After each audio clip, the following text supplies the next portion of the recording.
Economical. Economical relates to all things money related finance. It's how much money your consumer has in their pocket, how much you're willing to pay for a product or service, but also how much money the country has. Recently, we went through a cost of living crisis. The energy bills went up significantly. This had a real impact on businesses who found their overheads were increasing dramatically.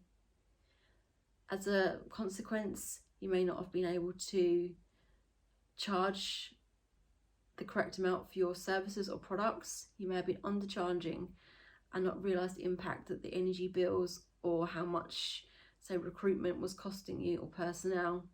These things all have to be factored in before you do set out your prices, and I would recommend you review this yearly along with your business plan, as it does change. You may also have to change it. You know, we have the general election coming up. It may improve, it may actually slow down the economy. So all worth checking. It very much links to pricing and how much you're selling your services or products for. It's important you get that right. Next, we have social. Social really relates to people and how people purchase their goods or services. Typically, people who are purchasing larger items or services, such as legal services, a car, a house, they will take a lot of time and consideration over their purchases. However, smaller purchases tend to be purchased quite quickly and using a mobile phone. But equally, you need to consider how people receive quotes.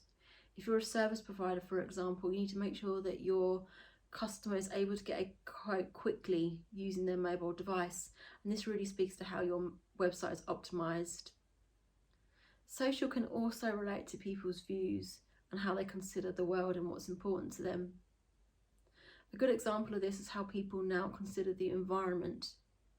It may be worthwhile for your company to consider environmental needs and how your company impacts the environment and how you can evidence that, how you can communicate to your client that actually you as a company are doing all you can to minimise your impact on the environment.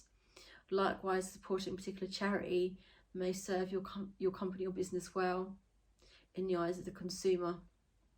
All these things are worth considering. People's views have greatly changed and they want to see that the business that they're purchasing from mirrors their community.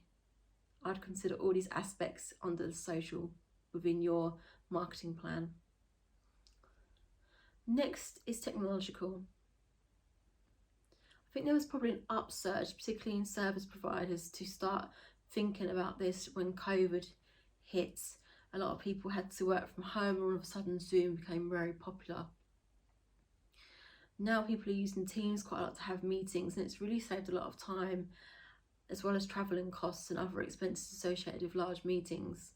It's also allowed companies to offer hybrid working, so therefore cutting overheads and reducing office sizes. But there's other aspects to this as well. Think about the invention of AI and how that could impact your business. Look for ways to reducing the time it takes you to offer a particular service or product and how you can use technology to reduce the overheads and the cost. And see if you can pass that on to either your customer or if you can use that to make an additional profit. These things are all worth looking at in your marketing plan and in your business plan. Next, we have legal. This to me ties in quite nicely with the first P of political, because it tends to be the political parties that changes the law, or social condition that changes the law. People expect and demand changes in law. We've seen a lot of this recently with the Tenants Acts changing, the Landlord and Tenant Act. I think it's of 1929. Correct me if I'm wrong in the comments. But we've seen a lot of power go towards the tenants. There's also been rumours that if Labour gets in power, a similar thing will happen for employees. Now, this is not really a political channel. You can argue whether that's right or wrong on a different forum, but it's something to consider when you're thinking about your business plan. How will these legal changes affect your business? What's your business rights? Has changes happened within the law about business structure, or about how you have to treat your employees? Or maybe if you work with food standard or standard product or service you're able to give.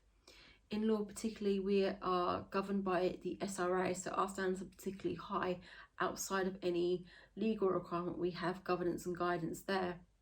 So it may be that your business has something similar, or you can create some kind of uplift in your brand value by being associated with such external brands or clubs or associations. It's worth thinking about in your business plan and in your marketing plan. Lastly, we have environmental. Now this can mean a number of things depending on what your company offers, in terms of a product or a service. For office space, it may mean being paper light, or it may be reducing your impact on the environment or planting trees. It really depends on what your commitment is to environment and how you believe your customer will respond to such commitments. Research into your demographic here is quite important, and also what your values and commitments are to such a project. What I would say is be consistent. If you're going to have an agenda which benefits the environment, don't then change it when economic times are more harder, because your clients will remember. Make sure you can stick with it and it can be affordable long term. Other aspects to consider in environmental would be different weather conditions. For example, how would your company cope should there be a flood or some kind of storm? Are you set up for hybrid working? Can your employees work from home? It's kind of disaster preparing and just making sure that you have infrastructure for the worst case scenarios. Where I'm based in Ipswich, we don't normally have flooding, but I know parts of the country do, and it's worth just making sure that you have the correct insurance and that your employees are fully prepared in case the worst should happen. So there you have it, PESTLE, an external factor measure. You can use this to review the external factors that could affect your business both positively and negatively within business and marketing plans. I tend to use those words interchangeably, but obviously they are quite different. I would use PESTLE in both. Ensure that you're preparing for different scenarios and make sure that you review your business and marketing plan regularly. I'd also recommend that you create 10-year, 5-year and 1-year plans and break your 1-year plans into quarters and make sure you're accountable for the measures you're taking and the actions. Breaking it down into smaller weekly tasks and daily tasks will really help you reach your overall goal. Many thanks for watching my video. If you like this video, please remember to like and subscribe. See you next week.